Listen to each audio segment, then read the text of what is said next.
September 2025 jam lebih kurang 2.15 petang, sepasukan polis daripada bahagian Siasatan Jenayah Komersial IPD Hulu Selangor telah berjaya menahan serta membuat tangkapan ke atas 3 lelaki warga tempatan dan turut merampas sebuah motor lori di hadapan sebuah premis di Bandar Mahkota Ceras kerana dipercayai terlibat dalam satu sindiket penipuan pembelian barangan menggunakan resit bayaran palsu ataupun lebih dikenali sebagai fly by night.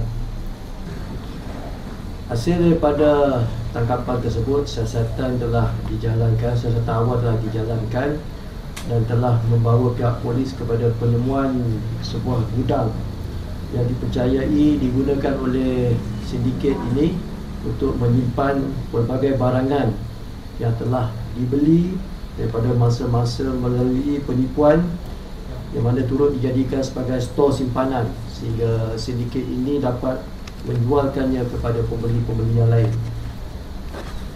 Kemudian pada 1 Oktober 2025 jam lebih kurang 12.10 tengah hari, sepasukan polis daripada Jabatan Siasatan Jenayah Komersial IPK Selangor bersama dengan bahagian Siasatan Jenayah Komersial IPD Hulu Selangor telah membuat pemeriksaan di dalam gudang tersebut dan telah menemui pelbagai jenis barangan, antaranya pembungkus plastik, itu stretch film, baja sawit, barangan-barangan dapur serta silinder-silinder gas.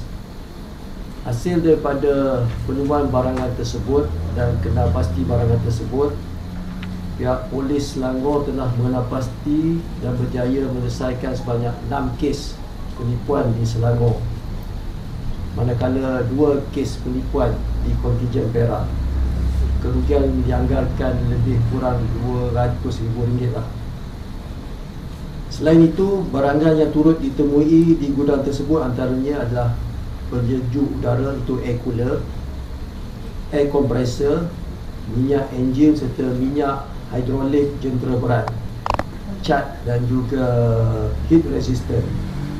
Siasatan masih lagi dijalankan sehingga kini untuk proses mengenal pasti barangan-barangan di dalam gudang tersebut sekiranya terdapat report-report polis yang boleh dikaitkan dengan masa-masa. Juga telah ditangkap 2 lagi individu ekoran daripada siasatan dan suasatan, di mana satu lelaki tempatan berusia 52 tahun dan satu lelaki warga asing berumur 30 tahun. Justeru jumlah semua tangkapan adalah seramai 5 orang sehingga kini. Semakan rekod lampau ke atas mereka semua mendapati 4 daripada 5 tangkapan ada rekod-rekod lampau bersabit dengan kes-kes jenayah dan juga salah guna narkotik, manakala tangkapan yang melibatkan warga asing tidak ada rekod dinyatakan. Saringan awal ujian air kencing juga telah dijalankan ke atas kelima-lima mereka. 2 daripada tangkapan telah dikesan positif untuk kehadiran dadah, iaitu yang warga tempatan, manakala yang lain adalah keputusan negatif. Kesemua mereka masih lagi ditahan reman sehingga 8 Oktober 2025 bagi membantu siasatan.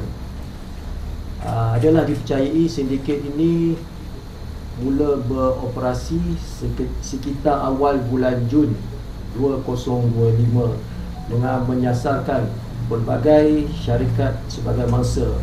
Modus operandi dia adalah dengan melakukan pesanan melalui telefon, melakukan pesanan pembelian melalui telefon kepada mangsa dan seterusnya menyerahkan resit-resit palsu sebagai bukti pembayaran.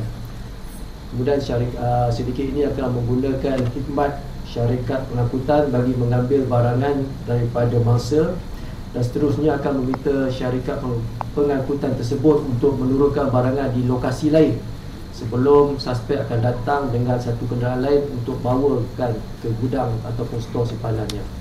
Justeru tidak ada orang yang tahu lokasi store tersebut lah, termasuk syarikat pengangkutan, kerana transaksi berlaku di tengah jalan untuk pemindahan barang-barang tersebut. Setakat ini, siasatan yang telah dijalankan dengan pasti terlibat daerah-daerah adalah di Hulu Selangor, di Kajang, Kelang Utara dan juga Petaling Jaya. Siasatan dijalankan di bawah Seksyen 420 Kanun Kesiasaan, iaitu penipuan. Pihak Jabatan Siasatan Jenayah Komersial Selangor ingin menasihatkan kepada masyarakat supaya lebih berhati-hati dan berwaspada dan mengambil tindakan-tindakan pengesahan yang lebih pasti sebelum melakukan sebarang transaksi ataupun pemindahan wang ataupun pemindahan barangan, sehingga mendapat pengesahan yang benar bagi mengelakkan kejadian-kejadian sebegini berulang lagi.